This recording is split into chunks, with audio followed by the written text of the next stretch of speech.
Hop. Shanxayda ajoyib kun. Demak, velosiped bilan mahallani aylanamiz. Assalomu alaykum barchaga. Shu vaziyatdan foydalanib hozirgi bo'layotgan masalalar haqida qisqacha fikrimni bildirmoqchiman. Kanalda so'rashgan ekan. Ayniqsa oxirgi qo'yilgan postdan keyin, ya'ni tariflarga qaramasdan, Amerikani Xitoyga nisbatan qilgan tariflarga qaramasdan Amazonda do'kon ochib, Amerikada biznes boshlab, ya'ni kompaniya ochib Amazonda sotaveringlar, tariflar unaqangi ko'p ham ta'sir qilmaydi marjalarga dedim. Sababi oddiy misol tariqasida olganda iPhone chargerlar do'stlar. iPhone chargerlar Xitoyda sifatiga qarab tabiiyki shu 50 sentdan pastroqda ham bor. Endi 50 sent bu o'rtacha oladigan bo'lsak, oddiylari 50 sentdan tokim $4gacha, $5gacha bor. Optimda olganda $4-5gacha bor. Sifatiga qarab tabiiyki bularni hech qaysi biri tabiiyki o'sha rasmiy chargerlar bilan sifatda tengma-teng yuradi deb bo'lmaydi.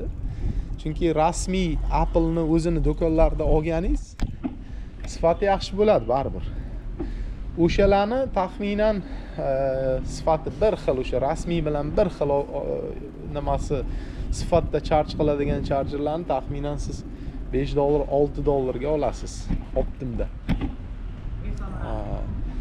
Endi shu chargerni hozirgi 245% iPhone anaqa tariflarga mo'ljallab, 245% tariflarga, Amerika e'lon qilgan tariflarga mo'ljallab hisoblab ko'rishingiz mumkin. Oddiy aritmetika. Deylik, eng arzonini oladigan bo'lsangiz Xitoydan 50 sentdan. Bu Amerika bozoriga tariflar bilan va logistika bilan va haligi boshqa mayda-chuyda soliqlar bilan hisoblaganda $473 kirib boradi. Hammasidan keyin, tarifdan keyin, soliqdan, logistikadan keyin taxminan o'sha yarim sentga, 50 sentga olgan chargeringiz 50 sent. Amerika bozoriga 473 ga kirib boryapti. Ana borsin 5 ga kirib boryapti. Sotilish narxi $9, $8dan tokim $21, $23gacha do'stlar. Amazonni qidirib ko'rishingiz mumkin. Mana oddiy misolda sizlarga bu. Bu tariflardan ja qo'rqish kerak emas, ayniqsa kichik biznes egalari. Kichik biznes egalari uchun hali ham juda ham katta anaqa bor, imkoniyatlar bor. Endi masalaning ikkinchi tomoni. O'sha Amerikada arzon sotilayotgan mahsulotlar bor, mana Amazonda turgan $9ga turgan, o'sha $9-10ga turgan chargerlar. Bularning umri qisqa, agar tariflar shunchalik davom etib ketaversa. Nima degani bu? $9-10 turgan mahsulotlar Amerikaga import qilib bo'lingan. Tariflardan oldin olib kirib bo'lingan mahsulotlar ular. Ular o'sha stokda turibdi. Stok tugaydi. Stok tugagandan keyin o'sha siz aytayotgan $9-8 mahsulotlarning narxi ham yana ko'rasiz, ana oshib ketadi. Chunki tabiiyki bizneslar kichkina marjaga ishlashni xohlamaydi. O'sha eng sifati yomon chargerlaringiz ham taxminan Amazonda $11, $12, $15ga ko'tariladi. Yaxshilari $30ga chiqib ketadi. Aytdi deysizlar. Chunki buni sababi bitta. Demak, Amerikani o'zida ishlab chiqariladigan hech bir aksessuar yo'q. Shunchaki yo'q. Va boshqa joyda ishlab chiqarilgan aksessuarlarni supply chain tomonidan aytganda Amerikaga kirib borishi qimmatga tushadi, chem Xitoydan kirib borgandan ko'ra. Chunki Xitoyning supply chaini, logistikasi va bu yerda xom ashyolarni olishi va hokazo hammasi mana shular supply chainda bu nima deydi? Yetkazib berish zanjiri deymizmi tarjimada. Bu dunyo bo'yicha birinchi o'rinda turadi. Biz buni sinab ham ko'rganmiz. Masalan, Hindistonda ham chiqadi ba'zi bir narsalar. Uni Amerikaga kirib borishini hisoblab ko'ring va Xitoydan kirib borishini hisoblab ko'rishingiz mumkin. Demak, mana shunaqa holat do'stlar. O'shaning uchun tariflardan menimcha qo'rqish kerak emas. Siz boshlayotgan biznesmen bo'lsangiz, Amerika bozori hali ham juda katta bozor. Bunga hech kimning shak shubhasi yo'q va eng xarid qilish qobiliyati eng yuqori bozor dunyoda. Va shunday ekan, bundan foydalanish kerak. Tadbirkor sifatida. Hozirgi vaqtda yaralayotgan, ya'ni aytayotgan siyosatchilar qilayotgan, xususan Donald Trump aytayotgan tariflar bular asosan katta urovendagi bizneslarga zarar berishi mumkin. Tabiiy zarar beryapti ham. Masalan, ko'pchilik katta bizneslar millionlab yo'qotyapti, milliardlab hattoki yo'qotyapti. Mana ba'zi bir xitoyliklarni eshitib turibmiz. Hattoki o'sha zavodlarini boshqa tomonga buryapti уже Amerika bozoridan. Chunki ular katta anaqada ishlashadi, ya'ni masalan оборудование, texnologiya eksport qilishadi. Unaqa Amazonda savdo qiladigan bizneslar emasda ular. Mana lekin siz boshlovchi biznesmen sifatida bemalol qari 5-10 yil Amazonda yoki elektron platformalarda millionlab ishlashingizga imkoniyat bor. Hatto tariflar 400-500 ga ko'payib ketganda ham protsenti. Men garantiya beraman, Amerikada bunaqa aksessuarlarga inglizchasiga aytganda immediate alternative deymiz. Ya'ni birdaniga uni o'rnini qoplaydigan variantlar yo'q. Masalan, o'sha kabellar deylik, masalan, yoki telefonlarni ustiga qo'yadigan keyslar deylik. Ularni ishlab chiqaradigan boshqa bir davlat katta miqdorda ishlab chiqaradigan va arzon ishlab chiqaradigan boshqa biron bir yetkazib beruvchi davlat yo'q hozircha. Amerikaning o'zida yaqinda nima ham bo'ldi, mana yangiliklarni ko'rishingiz mumkin. Qaysidir bir brendlardan bittasi Louis Vuitton'ni adashmasam shunaqa edi. Amerikada ishlab chiqaramiz deb e'lon bergan mahsulotlarni va ishchilar hech qaysi demak $20 pastga soatiga ishlashga rozi bo'lmagan. Misol uchun, bunaqa summani Xitoyda beradigan bo'lsa 24 soat ishlaydi odamlar bu yoqda, oddiy aholi. Ochig'ida bu endi inkor qilib bo'lmaydigan fakt bu do'stlar, fakt. Shuning uchun hamma narsaga, masalaga raqamlar bilan qarash kerak, hissiyotlar bilan emas. Masalan, kimlardir Amerika to'g'ri qilyapti va hokazo. To'g'ri, o'zining perspektivasi, nuqtai nazardan to'g'ri qilayotgandir, lekin men bu to'g'ri qilyapti deb hisoblamayman.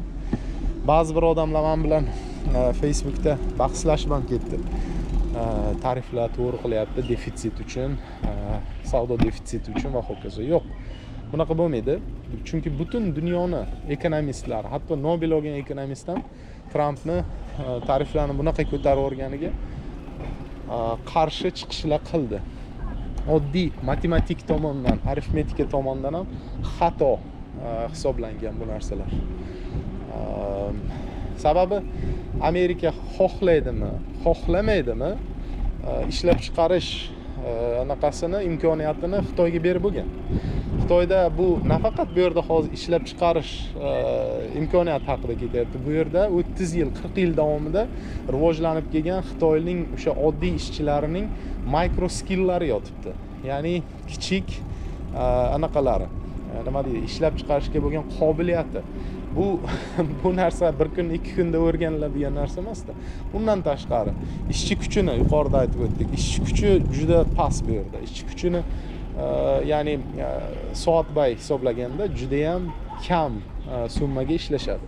Buni Amerika bu bilan raqobat qilmoqchi bo'lsa, shunchaki masalan soatbay ish haqini juda pasaytirish kerak bo'ladi. Va undan ham tashqari, eng muhim tomoni, Xitoydagi bizneslarni soliq to'lashi, masalan ishlab chiqarayotganda soliq to'lashingiz Amerika bilan solishtirganda, Amerika soliqlari bilan solishtirganda o'ta past. Amerikada siz biznes ochib yuritib ko'rishingiz mumkin. Buni biz masalan necha yillardan beri o'sha klientlarimizga bu servisni qilib kelamiz, kompaniya ochamiz boshqa. U yerda kompaniya ochib yuritganingizda korporativ soliqlar, undan tashqari shaxsiy daromad solig'i, bular shunchaki drakon anaqasi, soliqlar deymanman, juda yuqori. Qaysi bir kallasi bor odam borib turib Amerikada bunaqa mayda-chuyda narsalarni chiqaradi. Hech kim bu narsani qilmaydi.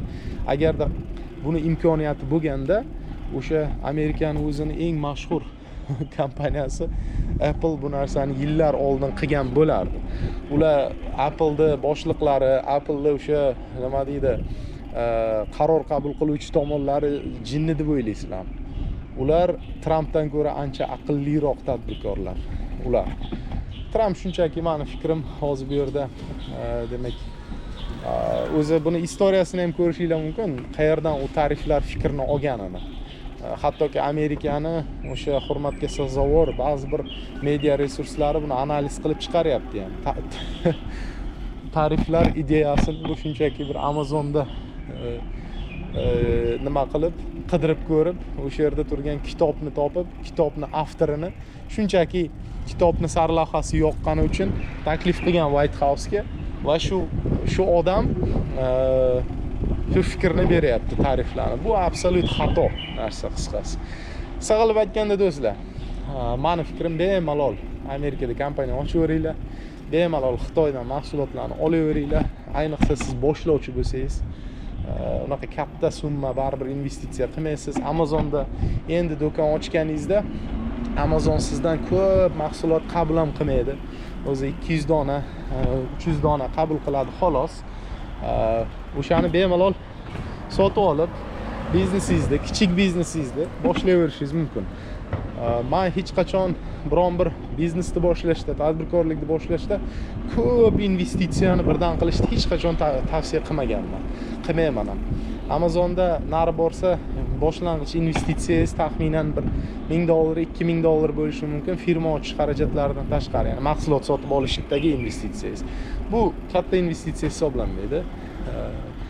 Bemalol bu ishni qilishingiz mumkin va eng kamida agar hamma narsani to'g'ri qilinsa, masalan, to'g'ri mahsulot tanlansa, to'g'ri pozitsiya qilinsa va o'sha marketinglarni to'g'ri qilsangiz, bemalol bu pulingizni 2-3 marta ko'paytirish imkoniyati bor va oborotingizni ham oshirib borishingiz imkoniyatlari hali ham bor. Shunaqa do'stlar, yana ko'pchilik savollar so'raydi. Imkon qadar javob berishga harakat qilaman, lekin agar nima deydi, shaxsan biznesingiz haqida bir maslahatlar bo'ladigan bo'lsa, bizada doimiy aytib o'tamiz. Bizada konsalting xizmati bor, to'lanadigan veb-saytimizda sotib olishingiz mumkin va keyin sizni o'sha biznesingizga moslab alohida bir individual nima deydi, podxod bilan nima qilamiz, javob beramiz. Sog' bo'linglar, salomat bo'linglar, yaxshi kun hammaga va yaxshi kayfiyat.